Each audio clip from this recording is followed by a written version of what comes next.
All right, this is Blaine Jeffrey with Hero Magazine, and I'm here in Toronto, Ontario, Canada at the Flyboard North American Championship, and we are with the inventor of the Flyboard and the Hoverboard, the reason the sport is here at all, Mr. Franky Zapata of Zapata Racing. How you doing, Franky? Hello. I'm very happy to be here. Very proud to see all the riders and some championships can start and to be alive without me. Yeah. So I'm just here like a guest, so it's just unbelievable. Enjoy your weekend. Yeah, I just enjoy the weekends. I'm so happy. That's awesome. So I want to go back and talk to you, Franky, about the fact that we just saw this video that came out 2 days ago, maybe 3 days ago. It's got 2.5 million views. This hoverboard video is insane. But I want to go back to the beginning again, because we talked in Doha, Qatar, and we talked about the birth of the Flyboard and how you started that. But now let's go back even further. Let's talk about this hoverboard journey as well, and how you got to inventing this amazing new gadget. The hoverboard was my first idea. Honestly, I start to, when I think about to do something with hydro propulsion and try to fly over the water, my first idea was to build a flying wakeboard. And but when I try, I didn't have enough skill to build it, because the hoverboard is one of the most difficult projects I did in my life. Because you have to imagine how something can fly and lift in the same time. So it's some kind of thing work in 2D, 2 dimension. The flyboard can work in 3 dimension. So you can have very high at full gas, or you can be also full gas and close to the water. So you have to, because you change the angle of your feet. So it's easier to control. It's not easier to control, it's just easier to build. Yeah. Because you can make the machine work in 3 dimension. So the hose is alone and everything. So when I start to build my flying wakeboard, I get a lot of issue. The first one we get, it was the loss of pressure by doing some different nozzle and to find a way to curve the nozzle, the elbow so tight, because the thrust nozzle need to be very close to the feet. And because that, we saw that no power, we go high and we fall, impossible to have something go forward and lift. So after 2 months develop this project, we cancelled and we say maybe we're wrong, maybe this kind of machine cannot work. And one weekend I goes in vacation with my friend and family in Spain, in Port Aventura. It's some kind of thing like Disneyland and some for attraction and everything. I didn't like so much these things, but I was there and tried to feel like happy with my friend and family. But I just thinking about my jet ski championship, because at this period, I competed for the world title in jet ski. So I have a lot of things in my head. The season was okay, but my ski was okay. I was very close to win the world championship, but a lot of shit politics behind my back and try to cancel my homologation. So it was not a very easy period for me.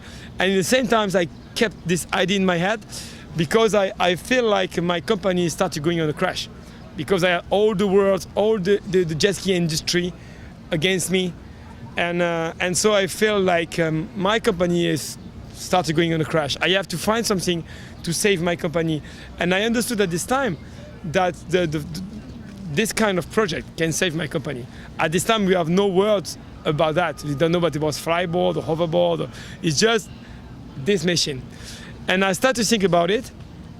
And because I saw how it was hard to balance and how pressure and power we lost by trying to take off. So we think that to do only 2 nozzles under the feet and to put some jet in the hand to get balance will be easier to build. And I start to do this machine when I back at home. First prototype, first time I take off with this kind of machine with 2 nozzles under the feet, 2 nozzles in the hand. But when you want to go high, because at this time we didn't have pivoting wire under the board, you fall in the water. It was very hard to get balance. And so I said, oh shit, doesn't work another time. So that was the second prototype I built. And in the night, that's a true story.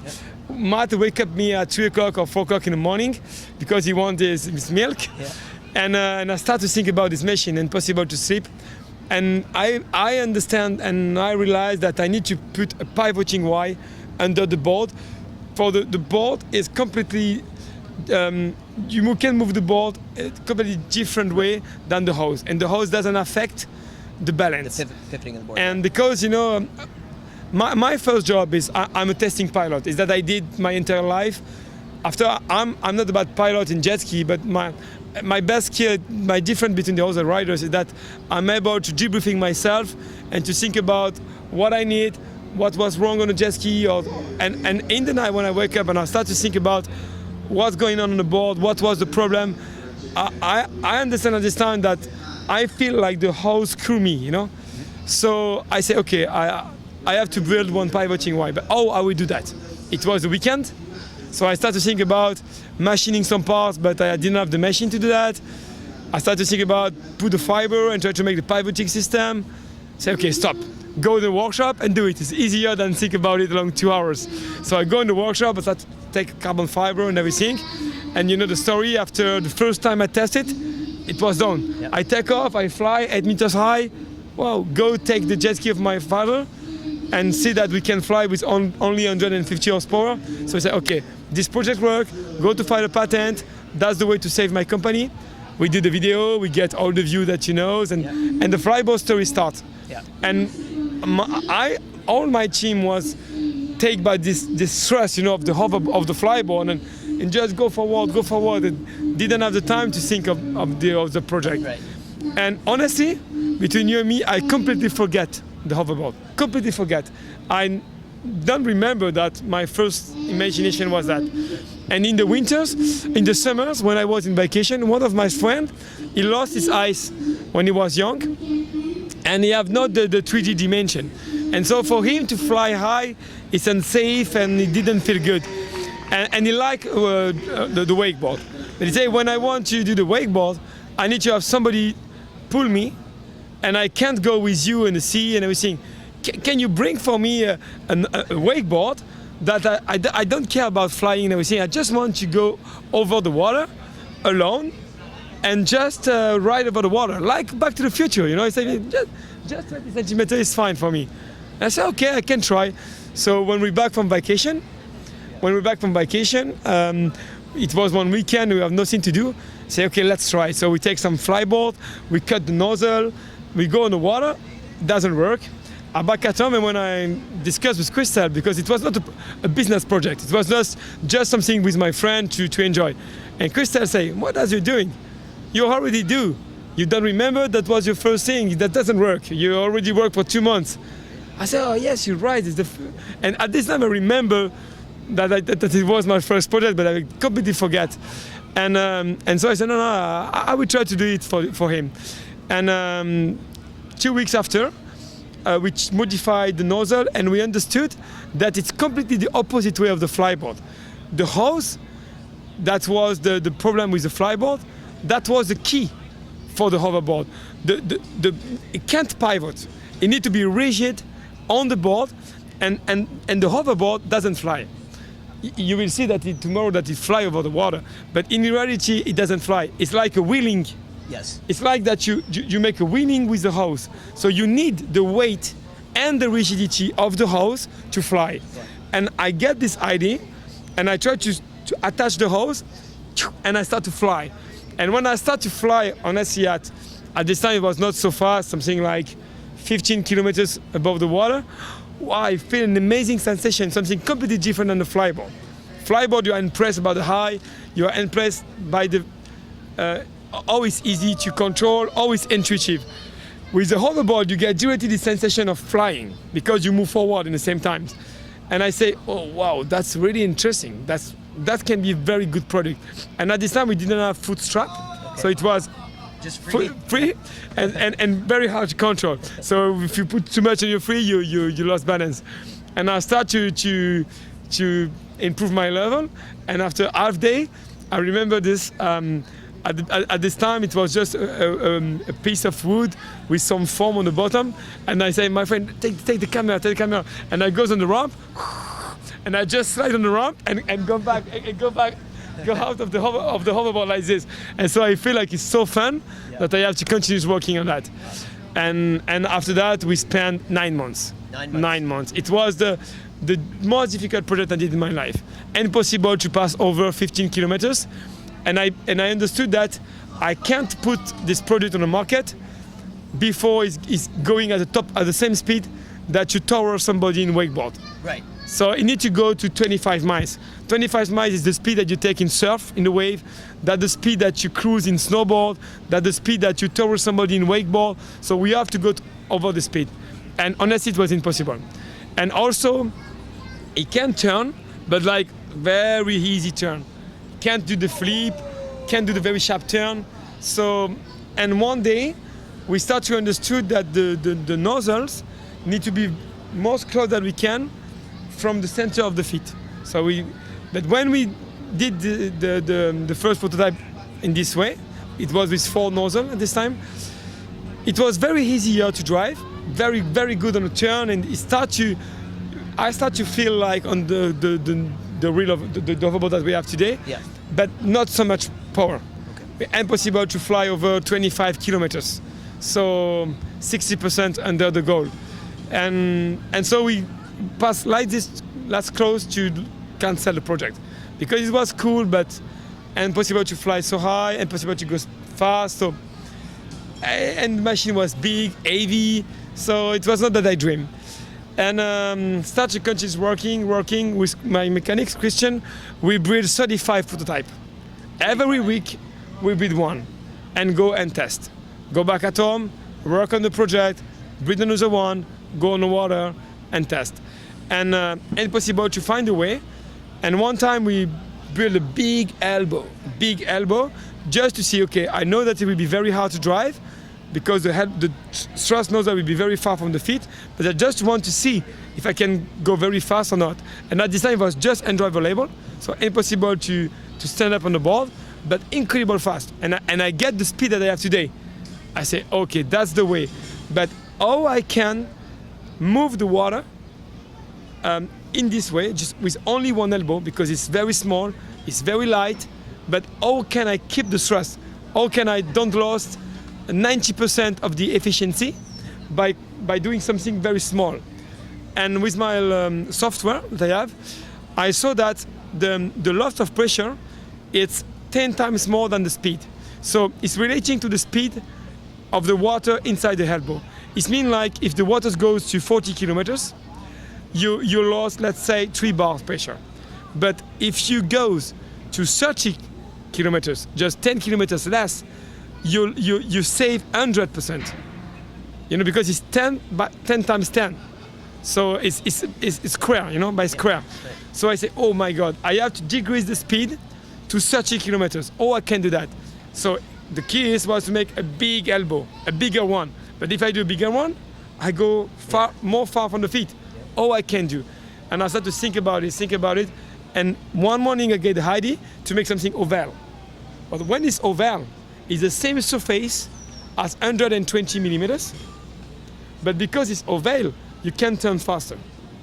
So I decrease the speed of the water by doing something oval, very large. So I have a lot of surface, and because it's more diameters in the neutral zone, it's very smaller. So I can curve it very straight, very small. Right.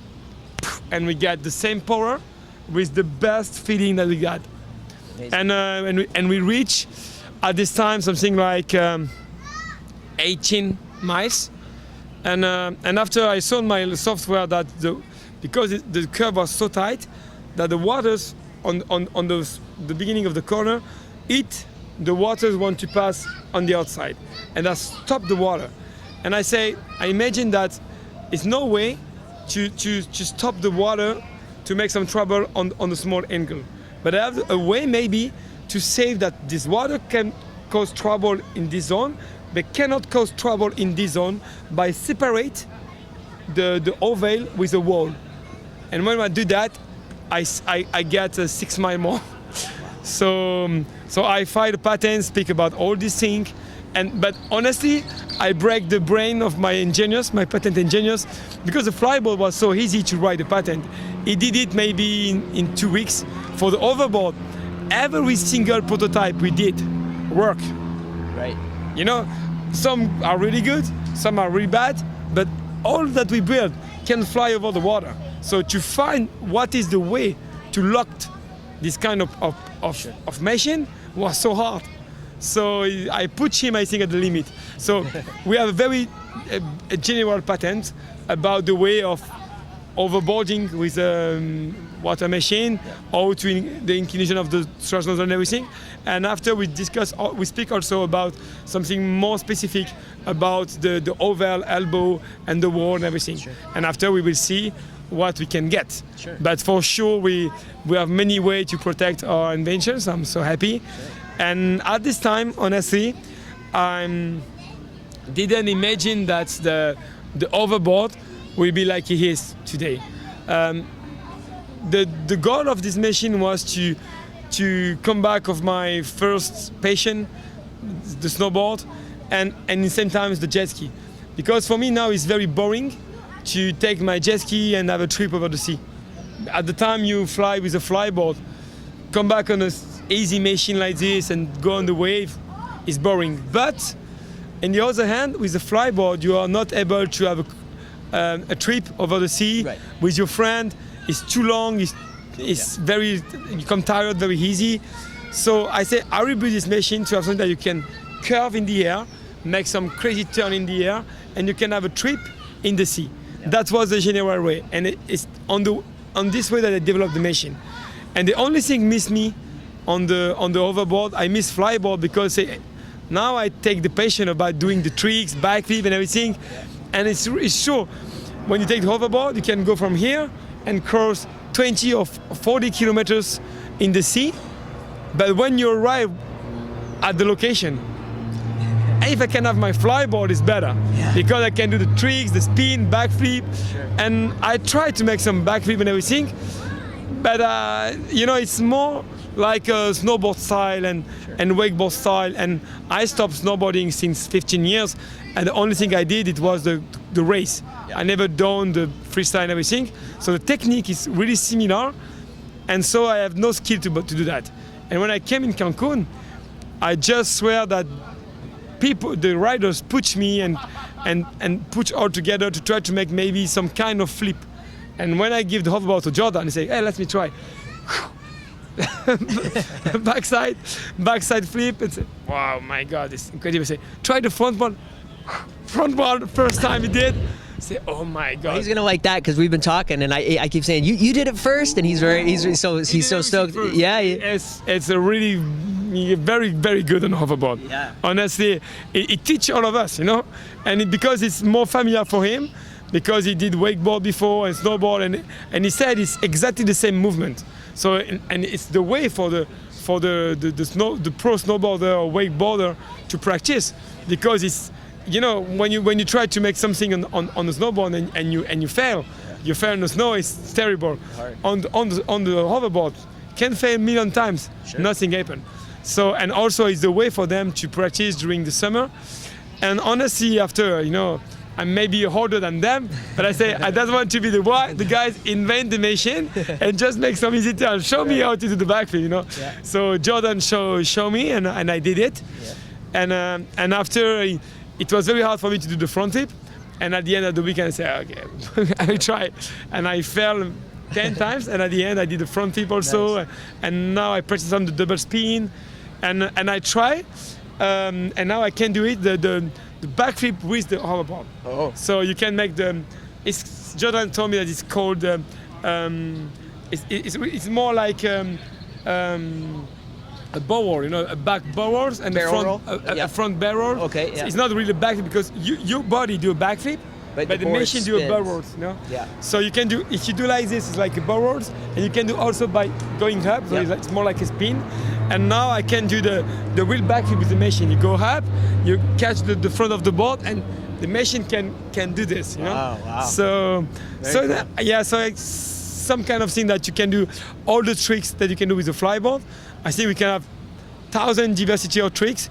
I already tried to move out 1 foot and to do the bower with only 1 foot on the board. So I think it can be very complete as a flyboard. So awesome. So now, when you have something to have a trip over the sea, you have a machine that you can do freestyle as a flyboard. Yep. You have a machine that you can, let's try to your friend. If the guys are not able to do it, you can use as a bodyboard. So they have flying bodyboards. I also enjoy the machine because Sure. even if they are not good on balance, on snowboard and everything, they can just sit on the board or put their body on the board and have a very great experience. So it's a very complete machine, and so I really enjoy it now. Nice, nice. I have one other question for you about the hoverboard too. Was there an addition to the front of the board? Because the way the board comes off your feet, the way the board sits on your feet, it can come off if you fall. And was there something, I heard something about maybe a little bit of an addition on the board in case there's any contact with the rider after they fall off. Can you tell me a little bit about that? Just because as somebody that flyboards as much as you do, or the pro guys, seeing them on the hoverboard, it makes it look so cool and easy and everything like that. I just wondered from a rental perspective, as this goes out to your distributors and Joe Public gets a chance, like I go on it, what sort of difference the experience will be for me and what you might have done to make sure it's as safe as possible. Exactly. So what we done, it's the first, I told you we spent 9 months for develop the project. The way of the hoverboard this works is the weight is under the board. So at the time you lost the board from your feet, it can't follow you. It's impossible. And when you fall, the machine goes on the opposite way than you. And it can't fly alone. Because the weight is under, it goes every time inside the water. The only way to get hurt with the ball, it's if the guys on the jet ski keep the gas. Because the ball goes inside the water. If it's not deep, it's 3-4 meters, the boat sink in the sand, and stop in the ground, okay? But if you keep the thrust and it's very deep water, you make a looping and it can going outside. You don't know where. Sure. So it's for that we will teach the renters that every time you see somebody fell, you have to stop the jet ski. Yeah. Stop. You see the guys fell, poof, relax the guys, switch off. Okay. And at this time, it's impossible to hit the board. Right. Except if you hit the board as a snowboard or kite surf, like you fall in the water and you tip it up, you maybe, slide yeah. you slide with 1 foot and your head touch the board. Sure. But no more than the wakeboard. You have nothing to be worried about. The board come to you with a thrust. Okay. The only thing you can be worried is 2 things. Or you fell and your feet slide from the board and you hit your face on the board like you can do with wakeboard and everything, or the people keep the thrust and the board goes, but you need to be very not lucky that the board comes to you, but it can be possible. And so that we develop is a very big bumper on the front. Bumper? Okay. Yeah, so we have a big bumper in rubber in case of. Case it is. But honestly, the way of the machine work, I make flying maybe now 150 people. I make flying the most crazy people in this world in Cancun. Never the board touch somebody, never. But we saw one time that when somebody teach somebody to fly, he forget to switch off, and he spoke with the riders, and we see the board going up like this, even with the thrust, without put gas, just with the thrust of the low RPM, we saw the board coming like this close to the people, to the guys, Right. We imagine at this time that if he had a bumper, he can have pain, but if he don't have bumper, he can maybe have something like cut, Yeah. So it's that we developed a big bumper. So now I think it's very, very safe. So in terms of renting it to the public, you don't feel like there needs to be a flyboard first or an experience like that before you go to the hoverboard. Honestly, the hoverboard can be more subject to the very little accident as to shave, to have something, little scratch on because you can lose the board and you can fall on the board, Sure. It's not mean like the board comes to you, but you can fall on the board. Sure. You can slide.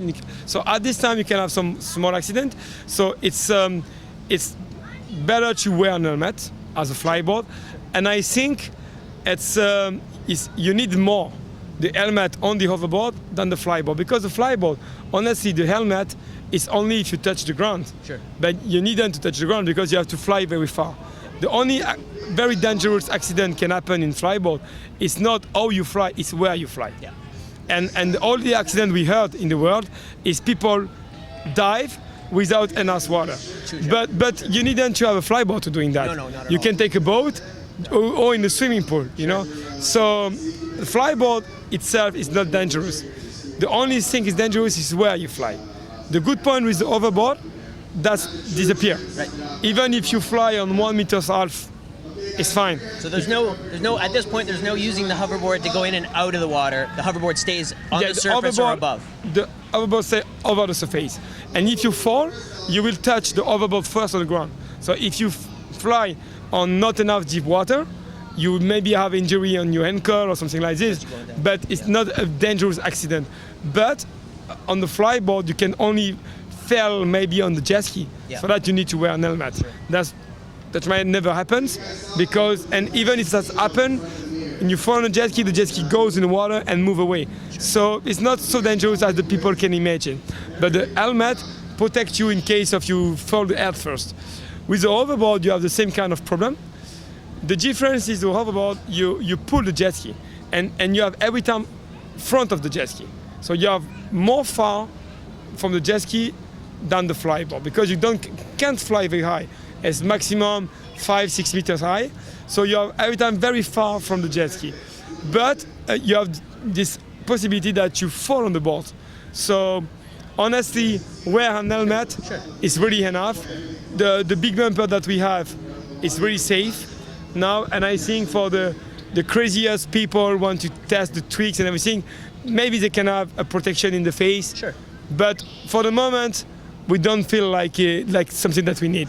We feel that we need to have a bumper protection, because a very little speed that you fall yourself on the board can scratch your face. So now it's a very big thick bumper on the front, and I think it's fine. Good. Two more questions just come into my mind as you're talking about the hoverboard.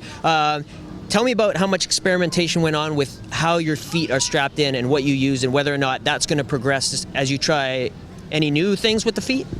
You mean the way the straps go over your feet right now, and is that right now you're set on that? Is that going to stay that way? Are there other variations? No, honestly, maybe 2015 we will build our own bending, because now it's something that we buy, and we combine between something you can buy, something we build ourselves. Maybe so it's building in 3 parts. You have the foot strap, like something that you can buy. It's some kind of thing that you can use for those kite surf and everything. And after, I know that a lot of kite surfer use now something complete with the strap and the foam. But I dislike this because it's sliding, because it's molding. Mm-hmm. And when it's molding, it's like the top is slide. It's not grip like the foam that they use for the jet ski and everything. So we bought something that is same material of the jet ski with the same curve of the feet, and we glue that on the aluminum plate that we built with a foot strap that you buy. So it's 3 parts. Okay. Certainly for 2015, we will build this thing on 1 part when we will have time. It doesn't affect, I think, the handling. Just doesn't affect maybe our cost price and some kind of thing like this. But honestly, now the feeling of the hoverboard is really good. The difference between the flyboard and the hoverboard is that at the beginning, when I developed the flyboard, my company was in a very terrible situation, and I didn't realize that when I put this video, that we accelerate a lot the times that I have to build it. So I just make something like, okay, that's work, I sell it. So it's for that the flyboard, the evolution of the flyboard between 2012 and 2013 was incredible huge. But after, for 2013 and 14, we continue to improve, but we also improve all the parts, like the rotary system, like the interface can pump the water. So the hoverboard benefits of all this evolution. Sure. The new elbow with the thrust nozzle, the new rotary system with the pin on the good way. So, because if somebody buys a hoverboard and they have the gear, is the hose and the other parts have to be 2013 onwards to work with the hoverboard? Yeah. But if you have that, you can just interchange between the flyboard and the hoverboard? You can change, if you already own a 2013 or 2014 flyboard, you can plug to your hoverboard. Okay. You cannot do that with the 2012. Okay. But 2013 and 2014, you can plug your hoverboard. You can buy the complete hoverboard, you can buy only the flyboard and the board, or you can buy the complete package. Okay. So we set up a very good price on that. So you can buy the complete package. You have all the hose and the headboard, flyboard, and hoverboard. Beautiful. Last question. I'm just thinking of. And just to finish. Yeah. So I'm sorry. Yeah, it was that I said it. I was very busy and it's a very short time to build the flyboard the first time. For the hoverboard, I was already in business. Right. My business was well, so I said I asked time to put the hoverboard in the market. So I took time to do the board in carbon fiber, to do the product that I dreamed. Not to do a product that it's something need work mechanically, Yeah. but we have to improve all the other points. When we build the hoverboard, we want to build it in the way that is the 2016 Flyboard. Sure. Right. The V4 of the Flyboard. The last version of the Flyboard, because it's some kind of same product. Yeah. It's not something different like a car and a motorcycle. No. It's some kind of product fly over the water. So we really want to make something close to the perfection. Yeah. So any tweaks that are coming to the hoverboard are going to be more fine tuning and smaller than big revolutionary changes in the next few years. Exactly. I think it will be more some changing, like from the 2014 Flyboard to 2015, down the 2012 to 2013. Sure. The hoverboard is close to the end. I think we will improve a lot on the way to build it for us, because actually to build an hoverboard, it need an incredible skill. It's maybe 10 times or 20 times harder for her than to build a flyboard, because every single part for the flyboard can be built by an industry. The board of the hoverboard, the carbon fiber board, can be built only by 10 companies in the world. Right. So it's building on the same way that I build my racing ski. So with special form, special kind of carbon fiber, special kind of the way that we build. It's very hard in composite to have the two surface shine. Right. Except if you use the process is called RTM. But when you use RTM, the efficiency regarding the weight and the resistance is very low. So the way that we build is the best way for the resistance, and in the same time is shine on the both sides.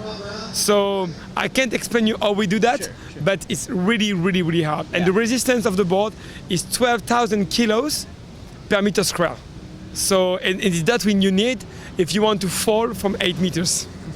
So we will improve in this way.